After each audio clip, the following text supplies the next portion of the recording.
friends, welcome to Coding Techniques again. Today I'm going to teach you about the new changes that are being launched with Angular 17. So yes, Angular 17 is launched and it has come up with great features. Well, I would say there are a lot of modifications that are available in Angular 17 and all of it is done to make Angular much more efficient, and it helps to reduce the package of Angular after building it up and lot many things. So the main benefits of Angular 17 is that it reduces the bundle size and also it makes the things more efficient with the help of Standalone 1. And a lot of things have changed. Let's check it out. What are the basic changes that are being introduced with Angular 17? Let's check it out.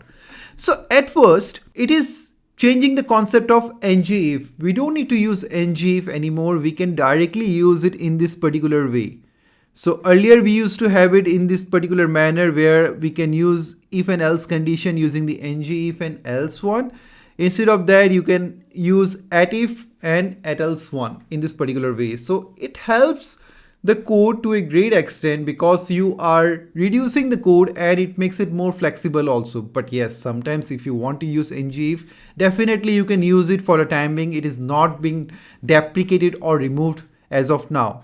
So you can see the output also. Both of them have the same output here. So it is working in both ways. All right.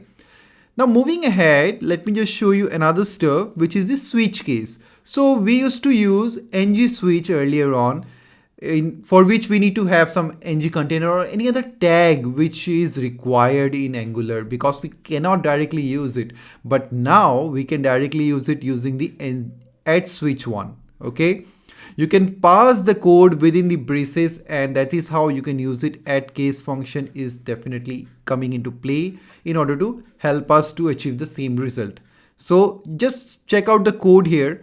How much difference is there in the code, and it is making it more easier for us to work with.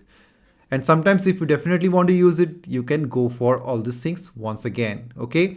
And talking about the output, well, these are the output that is coming up. Just check it out.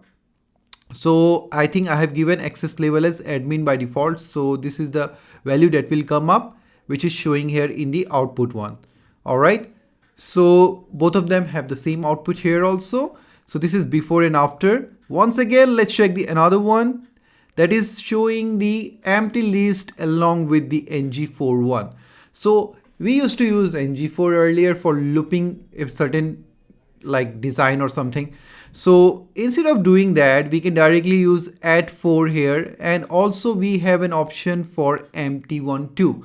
Because earlier on we used to look at empty one by checking the condition with ngIf, which was an hazardous task. Well, here it is not the same. We have an easier way to work with that. And the output for both of them is the same. Let me just show you. Well, I have a list here and this is the output that is coming up because this is the user's data which I have passed here, where the ID and name is being passed, XYZ and ABC, two names. And in the HTML, we are looping it up only the names. That is why these two are coming up. So same result, but the coding is different. So I hope you're grabbing it, what exactly changes I have done in before and after. Don't worry about this BR tag. This is just to break the line. Now moving ahead, let's go to the another one. I'll show you another one for the ng4 with index one. Now how to use an index in this particular way. Earlier we can directly pass let I equals to index or any other value you want to pass instead of I, and you can use it directly in this particular way. But now in the latest one, you have to use it in a simpler way. You can just use track. Earlier we used to have track by and pass the function here if you want to use it here, right? And that function needs to be defined in the TypeScript. But now you can directly use the track keyword and pass the value whatever you want, whether it is ID or anything else. And you can use $index to determine the index of that particular array. So moving ahead, there is one more important thing which I want to show you, which is this particular defer one.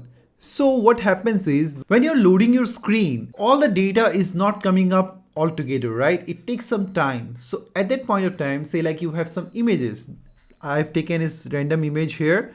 So this image will be loaded only when you have the stuff in your viewport. Okay, this is how it is being checking. And for a placeholder, that means until and unless this is not in the viewport or it is not being loaded, you can simply have another image which will show up automatically instead of that. Let me just reload it and you will just see the changes here.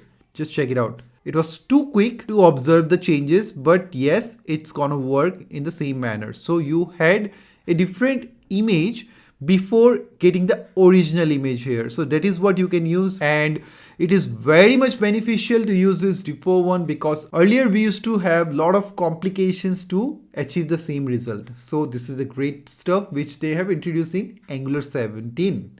So with this, the basic things I have covered up with Angular 17, which are the important ones, and I hope you have understood how to implement those things. So with this, I'll wrap up this lecture here. Thank you so much for watching, and I'm going to see you next time.